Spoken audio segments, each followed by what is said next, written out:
Bonjour à toutes et à tous et bienvenue à Parler Anglais maintenant. Comment traduire l'idée de futur? Dans cette deuxième série de la thématique Comment traduire l'idée de futur, nous allons nous intéresser aux différents cas dans lesquels quand signifie dès que, au moment où. Je vous explique.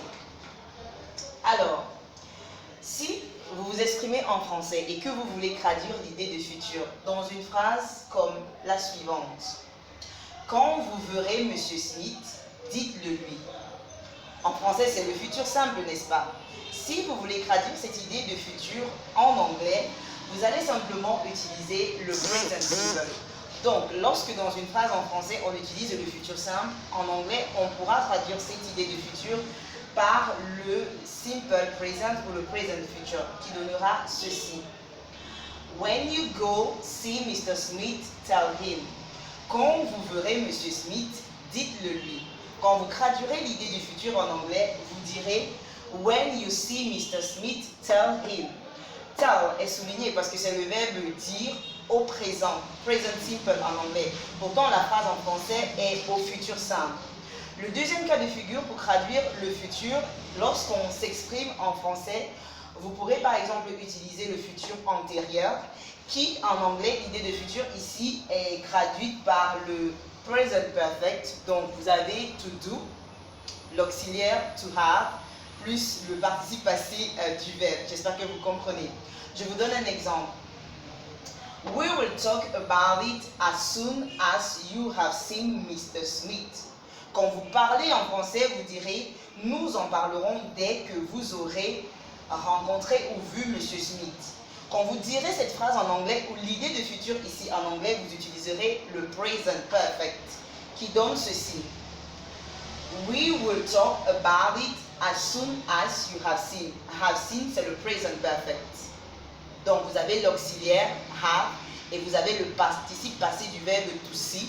See, saw, seen, donc seen. Donc on dira we will talk about it as soon as you have seen Mr. Smith. Souvenez-vous, on parlait du futur antérieur en français qu'on traduit en anglais par le present perfect. C'est ce qui se traduit dans la phrase qu'on venait de voir. Nous en parlerons dès que vous aurez vu Monsieur Smith. C'est le futur antérieur. En anglais, vous traduirez par le present perfect.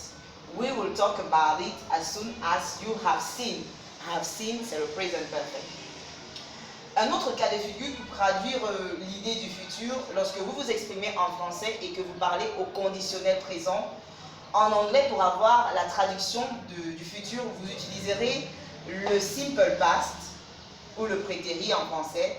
Donc, si vous avez un verbe comme to be, ce sera was. Je vous explique. Vous avez cette phrase.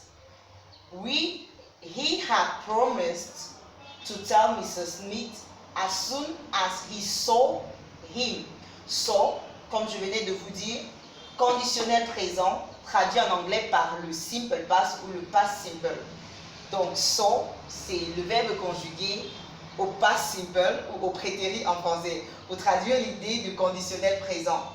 Donc, j'espère que vous avez compris. Et le dernier cas de figure, pour traduire l'idée de futur, lorsque vous parlez en français et que vous voulez vraiment traduire cela en anglais, vous pouvez utiliser le plus que parfait en anglais. Si en français vous parlez au conditionnel passé, je vous donne un exemple.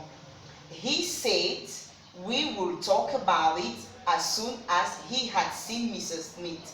He had seen, c'est le plus que parfait en anglais. Donc vous prenez le present perfect, vous prenez l'auxiliaire have, vous prenez le participe passé de see qui est seen. Maintenant vous le mettez au passé pour avoir le plus que parfait en anglais. Donc, on va terminer cette vidéo sur ce quatrième exemple. J'espère que vous avez suivi. Vous pouvez continuer à vous inscrire au cours Parler anglais maintenant au 6 94 81 09 81. Je vous aime, à la prochaine leçon. Bye bye.